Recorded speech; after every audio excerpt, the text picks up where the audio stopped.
Alors bonjour aux lecteurs de notre chaîne YouTube. Alors là, c'est pas, je fais pas le petit générique habituel où je discute. Pourquoi? Parce que j'ai été chassé par les orages. Alors je suis dans mon garage et je reprends hein, donc la deuxième partie de cette série de vidéos destinée au démontage intégral de cette version V2, la version 2023. Donc on va le dépouiller entièrement pour voir tous les petits changements de ça et en même temps, à chaque fois, je vais essayer de vous donner des conseils sur différents éléments et je veux que vraiment je vais fractionner pour pouvoir avoir comment dire voilà un point d'appui pour les débutants quand ils font l'entretien, ils démontent, des fois ils savent plus remonter ou et comme toujours sur les RTR, il y a plein de petites choses qu'on peut faire pour améliorer les voitures. Et des choses qui coûtent pas cher, hein, souvent c'est de la visserie, ou alors mettre du frein à filet, faire des petits trucs. Enfin voilà, il y a plein de choses, vous allez voir, qu'on peut faire pour améliorer les voitures. Alors, euh, on va tout de suite attaquer, hein. Là, j'avais fait la précédente, j'avais démonté les amortisseurs, j'avais juste laissé les fixations parce qu'il y en a une, comme je l'avais prédit, hein, des NXT, je suis sûr que je suis au moins au 20e que je dépouille. Donc je les connais par cœur, plus moi je roule, ça fait plusieurs années avec. Et avant, je mécanisais la voiture à Cyril hein, de Modis 34, qui lui, ça fait encore plus longtemps qu'il roule avec ça. Donc on les connaît à peu près par cœur. Et vous voyez, regardez, comme je l'avais prédit, ça s'est desserré. Donc ça, on va refaire une fixation un peu plus sérieuse. On verra ça plus tard. Alors là, ce qu'on va démonter, je vais donc démonter. Ouais, pour l'instant, non, je vais les laisser dessus. C'est plus simple. Démonter le support. On va démonter le support avant. On va démonter le support arrière. Alors là, il n'y a rien de spécial, hein. On va défaire les biellettes. Je vais les défaire à ce niveau-là. Les biellettes. Voilà, on va démonter tout cet ensemble. En fin de compte, il y a deux vis ici, plus la vis là, hein, bien sûr, des deux côtés. Donc ça en fait 6. Et à l'avant, je pense qu'il y en a. Pareil, il y en a une, deux, trois, quatre. Normalement, si je me plante pas, il y en a que 4. Alors je défais ça. Et après, on parle de ces éléments. Donc là, les supports, ils sont démontés. Il y a pas mal de choses à dire, hein. Alors déjà, j'ai mis dans mes petites boîtes. Alors vous avez le support avant, ici. Et regardez, c'est une belle pièce, hein. C'est quand même fraisé et tout. Bon, enfin, ça fait chouette. Mais c'est pas assez épais. Alors les débutants, souvent, ils prennent des bons pets. Et ça plie. Alors on peut le redresser relativement facilement. Alors jusqu'à présent, il y avait un support option, d'ailleurs, que je trouve super beau, hein. C'était les supports en carbone. Moi, j'aime bien le carbone. Alors là, vous l'avez sur mon RR ici, hein. Donc c'est le même support, hein. Donc du carbone avec la petite protection Made in France. C'est, je crois, la seule marque qui faisait ça. Ça, je trouvais que c'était top. Alors maintenant, on le voit hein, à la fin de la notice du V2, il y a une représentation des options qui vont sortir, et notamment des supports entièrement en aluminium, je pense du 5 mm fraisé, tout ça, qui sera fabriqué en France. Ça, c'est vraiment à signaler. Et là, on a le support arrière. Alors, vous voyez, les fixations, donc c'est les mêmes qu'ici, sauf que là, le montage, c'est visserie inox. Et là, on met à chaque fois une petite rondelle, voilà, cuvette comme ça, large. D'ailleurs, qui font partie des kits visserie hein, pour le NXT et qui permettent d'avoir un meilleur appui. Alors je rappelle aussi qu'il ne faut pas trop serrer ces vis-là parce que vous faites une contrainte sur le métal et c'est pour ça que des fois on en voit qui se cassent ici. Donc faites attention à ce point-là. Autrement, on a la fixation qui est directement sur le support, comme beaucoup de marques. Alors moi, j'aime pas trop ce système-là parce que on risque de déchirer plus facilement les carrosseries devant, parce que vous voyez, il y a moins de matière hein, par rapport au support. C'est pour ça que je préconise à chaque fois cette modification-là, qui permet d'avoir le plot beaucoup plus éloigné, donc il y a beaucoup plus de matière. Voilà, donc ça, au niveau du support avant. Au niveau du support arrière, alors ça, déjà, on va parler de... Alors ça, j'en ai parlé plein de fois, hein, mais on le fera quand je ferai la petite préparation pour la voiture. Ça sera, on met des vis un peu plus longues parce que souvent ça pète à ce niveau-là, comme beaucoup d'ailerons. Et en mettant des vis plus longues qui vont jusqu'ici, ben, ça renforce beaucoup le support. À noter que, on va le voir ici, l'option n'est plus disponible, mais il y avait, ici on le voit, voilà, ces belles entretoises en alu qui malheureusement ne sont pas dispo depuis un moment. Mais je doute pas que ça va bientôt ressortir. Au niveau du support arrière, regardez, c'est une belle pièce hein, pour du RT, regardez, c'est fraisé et tout. Euh, Là, il n'y a pas de support, il n'y a pas de problème de... Ça risque pas de plier, hein. L'arrière, c'est quand même bien protégé. Là aussi, il faudra monter les vis là, au frein filet. Et en bas, la fixation. Donc, alors, ça, c'est plutôt pas mal, parce que vous avez une empreinte, parce qu'il y a des marques, je peux vous assurer, c'est galère. Là, vous avez une empreinte de 3 d'un côté, et de l'autre côté, vous avez la vis avec une empreinte de 2, et ça permet de bien serrer. Sauf que, moi, je trouve qu'il n'y a pas assez d'appui. C'est pour ça qu'à chaque fois, je vous préconise ce montage. Donc là, j'intercale une petite rondelle ici de 3 bichromatée qui permet d'avoir un meilleur appui sur le support. Et surtout, de l'autre côté, regardez, on met de la visserie avec une empreinte plus importante. Je vais zoomer un peu. Ah, j'y arrive pas, c'est pas grave. Et avec toujours ces fameuses rondelles. Alors tout ça, c'est livré avec le kit visserie inox. Voilà, donc là, on a une meilleure fixation.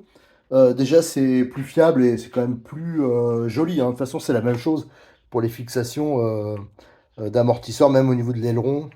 Ça, je l'ai mis. Ah, tiens, j'en profite, hein, comme on parlait du support carrosserie avant. Là, il y a le support carrosserie arrière Optima qui est réglable, là qui est beaucoup moins nécessaire. Je l'ai mis juste parce que j'en avais un, mais à l'arrière, il n'y a pas trop de problème de déchirement de la carrosserie sur ces modèles-là. Surtout qu'on peut le renforcer par l'intérieur, hein, la carrosserie, on peut mettre du scotch armé par exemple. Mais à l'avant, le problème, il est un peu plus important. Alors moi, ce qui m'intéressait, hop, ça je vais le ranger, je le démonterai après, hein. Pas besoin que je le fasse devant vous, mais c'est simple, hein. Ici, c'est du 3, ici, c'est du 2, et c'est un tout petit peu monté au frein à filet, mais vous verrez que, bon, voilà, le risque, c'était que ça se desserre, et ça arrive d'ailleurs assez souvent. Et là, on voit qu'il y a pas mal de points d'ancrage possibles, hein, pour, bien sûr, changer la géométrie arrière. Alors moi, ce qui m'intéressait hein, sur cette vidéo particulièrement, c'était d'accéder au diff avant. Bon, bien sûr, on va faire le diff arrière aussi, pour voir le type de coupe conique qui est monté. Donc, si c'est en denture droite pour la couronne et pour le pignon, si c'est un mix, ou alors si c'est en pignon en hélicoïdal. Alors, sur l'avant, on le voit, il y a des axes d'ailleurs qui sont montés. C'est pour ça que ça, il faut vraiment les libérer. Vous voyez, là, ça ne coulisse pas hyper bien. Alors ça, pareil, hein, quelle que soit la voiture, même le modèle de compétition, il faut toujours libérer. Vous verrez que votre voiture, vous n'allez pas la reconnaître. Et on a des cales de réglage qui permettent de régler la chasse. On a cette petite platine qui existait jusqu'à présent en aluminium, une super pièce là. Mais maintenant, il y a un nouveau modèle qui va sortir, elle est plus dispo pour l'instant. Pareil, hein, ça sera Made in France, comme celle-là d'ailleurs. Et qui ira avec, je pense, le nouveau support. Il faudra monter les deux. À voir hein, quand ça sera disponible. Là, pour l'instant, la platine plastique, elle va très bien. Sauf que quand on veut la démonter, il faut, ici, c'est des vis directement serrées dans le plastique, mais là, c'est bah, comme toutes les voitures, vous avez les axes de sauve-cerveau hein, de la commande de direction, et ça se monte au frein filet. C'est pour ça que moi, je monte tout avec ce système-là. Pareil, ça aussi, c'est fourni avec le kit visserie. À chaque fois, je vous ai fait hein, toutes les voitures, quasiment, je les monte comme ça. C'est quand même hyper plus pratique. Là, on démonte un e-stop, il n'y a pas besoin de frein filet, c'est beaucoup plus rapide. Ça, c'est vraiment un montage que je vous conseille. Parce que là, ce qui se passe, c'est quand on essaye de démonter, généralement comme en dessous et au-dessus, c'est monté au frein filet, ben, il y en a un qui tourne et on n'arrive pas à démonter ça correctement. Donc, on est un peu en galère. Faites aussi attention à cette vis-là. Ça, c'est une tête bombée. Faut la remplacer par une tête cylindrique quand vous faites le démontage. Ici, j'ai bien monté le palonnier qu'on vous préconise avec la tête cylindrique. Ça permet d'avoir une clé plus grosse, c'est plus profond et ça évite de foirer. Parce que là, alors le nombre de fois qu'on est venu me voir en me disant ah ben j'ai foiré la tête de vis là et après ben, on est couillon quoi. Donc faites attention quand vous démontez, il faut vraiment avoir la bonne clé et y aller doucement.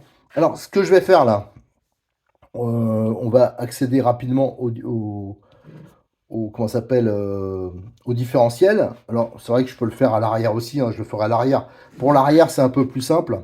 Je vais retirer les colliers ici. Et l'arrière il y a 4 vis, je vais démonter le bloc. Voilà, bon ça c'est pas.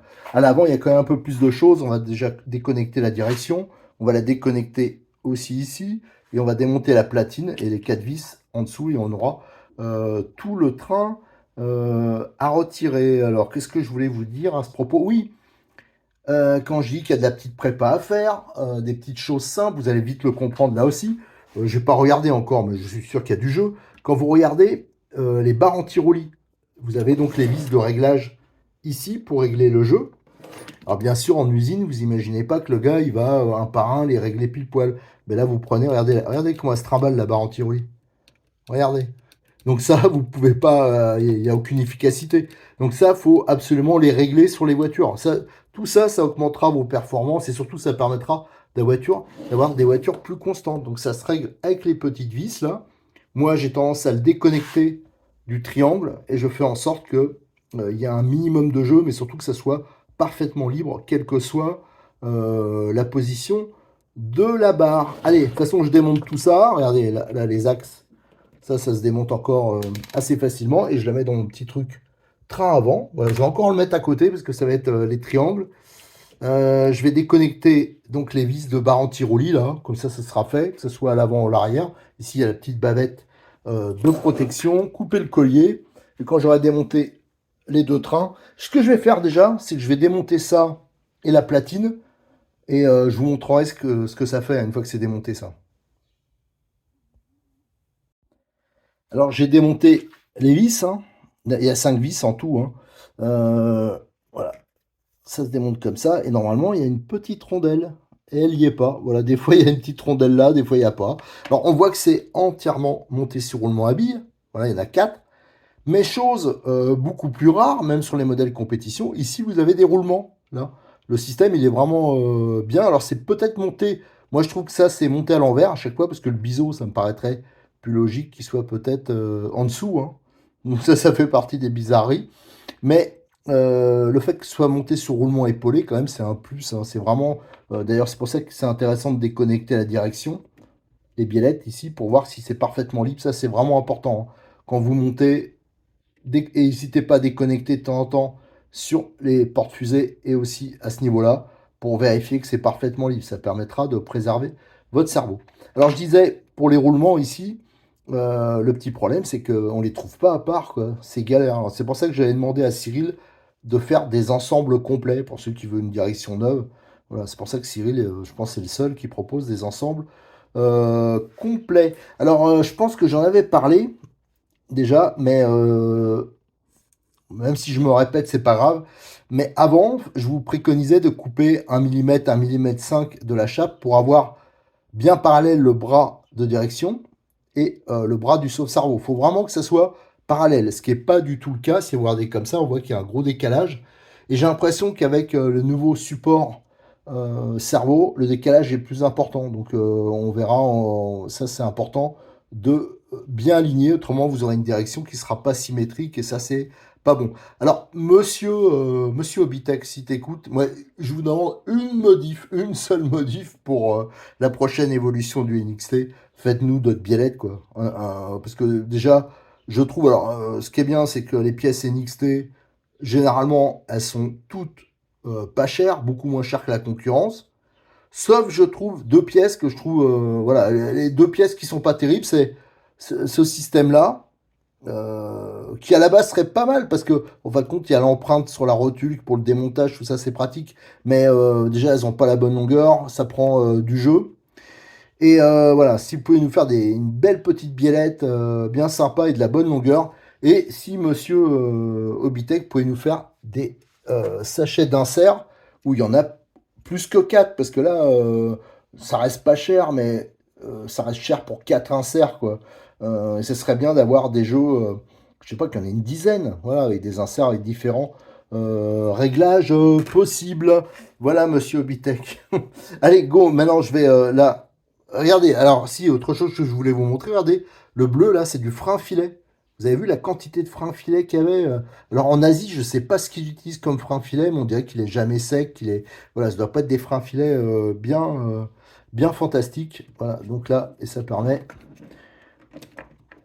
Voilà, ça c'est déconnecté. Donc il me reste à enlever les rotules ici. Donc il y a un e-stop en dessous, hein, c'est des équerres en alu. Et on enlèvera la direction. Et je vais retirer ensuite les 4 vis qui sont en dessous.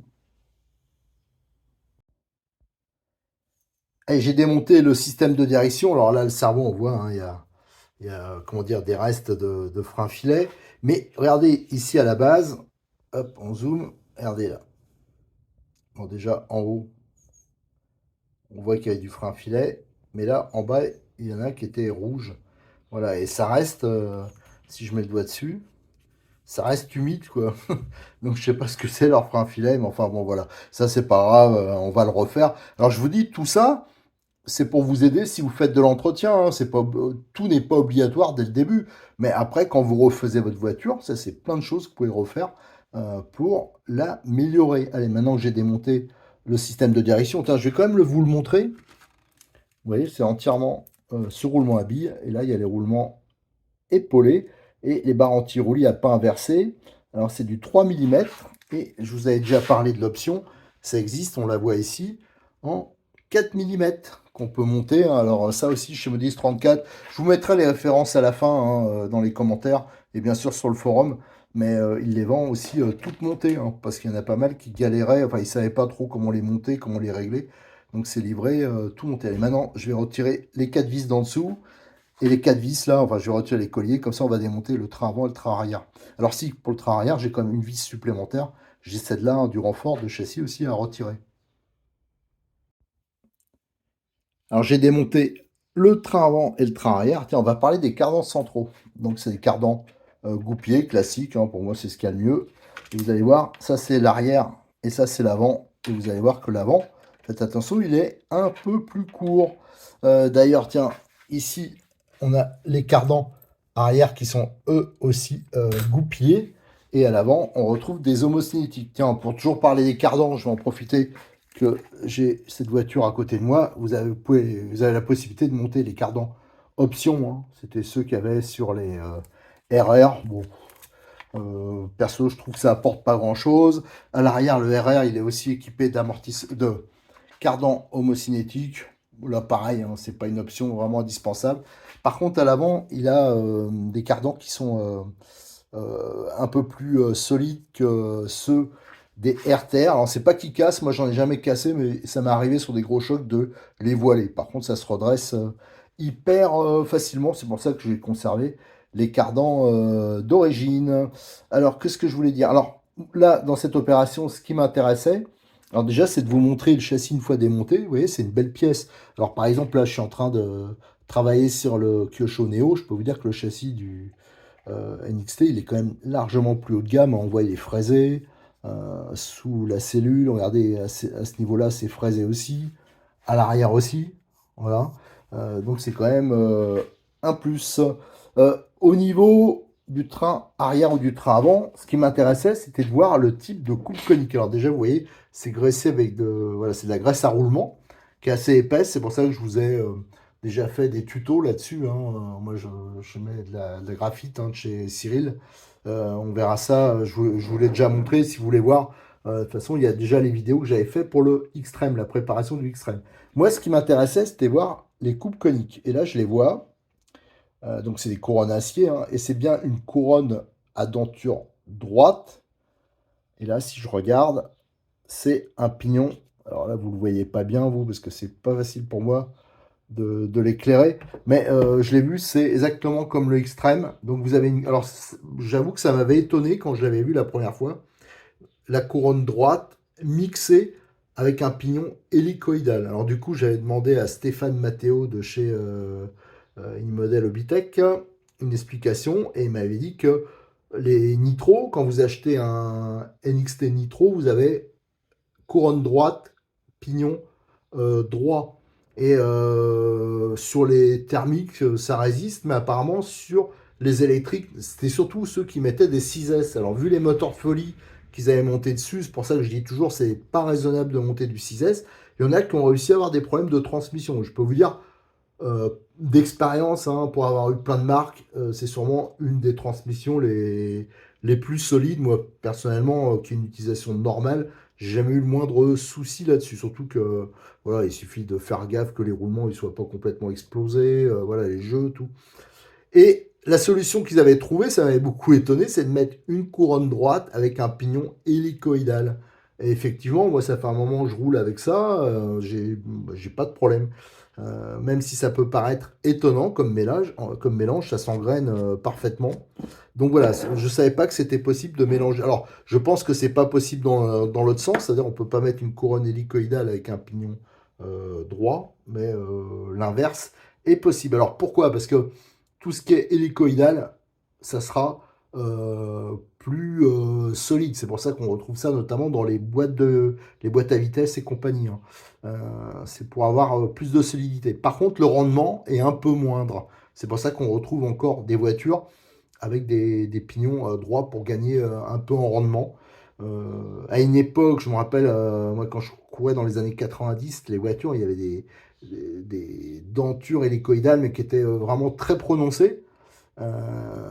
Et après, ils sont revenus en arrière. Maintenant, c'est des hélicoïdales qui sont légers, hein, peu marqués. Voilà. Bon, donc maintenant, on est au courant. Ça, c'était un point qui m'intéressait. Là, on peut voir, je vais vous montrer vite fait, mais on peut voir qu'il y a les cales plastiques, hein. C'est pour ça que quand le Xtreme est sorti, je vous disais, prenez les Xtreme parce que c'est une super affaire.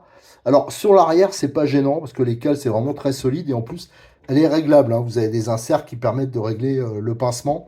Alors, par contre, l'anti-plongée, il est fixe. Bon, pour les débutants, c'est pas un problème. Par contre, à l'avant, déjà, on a des axes. À l'arrière, ils sont prisonniers. Là, ça tient par des clis. Bon, généralement, ça pose pas de problème. Vous avez donc la pièce ici qui est en plastique. Et la pièce en avant, elle est en alu. Et ça, c'est la seule pièce qu'on a réussi à casser sur le NXT de Cyril. Parce que ici, regardez, il y a très peu de matière. Et lui, il avait pris un gros pet d'entrée, ça avait pété ici. Alors ça va, c'est une pièce qui est pas trop chère, tout ça, mais bon, voilà. C'est vrai que sur le Xtreme, avec les ensembles de cales alu, alors je sais pas si j'en ai un ici à vous montrer, spécial, si j'ai, voilà, je les ai pris avec moi. Voilà, ici vous avez les cales du Xtreme et vous voyez la différence, c'est des grosses cales usinées déjà, et on peut mettre des inserts, voilà, qui ont différentes valeurs et qui permettent de régler toute la géométrie. Et les axes, ils sont prisonniers dans les inserts, voilà.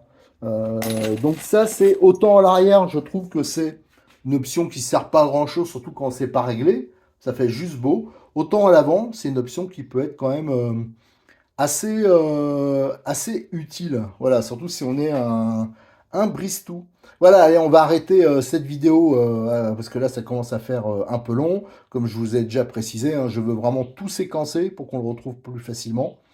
Et je vais tout de suite enchaîner la vidéo 3. J'en profite pour remercier encore un Cyril de Modis 34 parce que sans lui, ce serait impossible ce type de vidéo. C'est lui qui m'a passé les voitures à démonter. Et aussi vous inviter à vous abonner à la chaîne et à mettre des petits j'aime.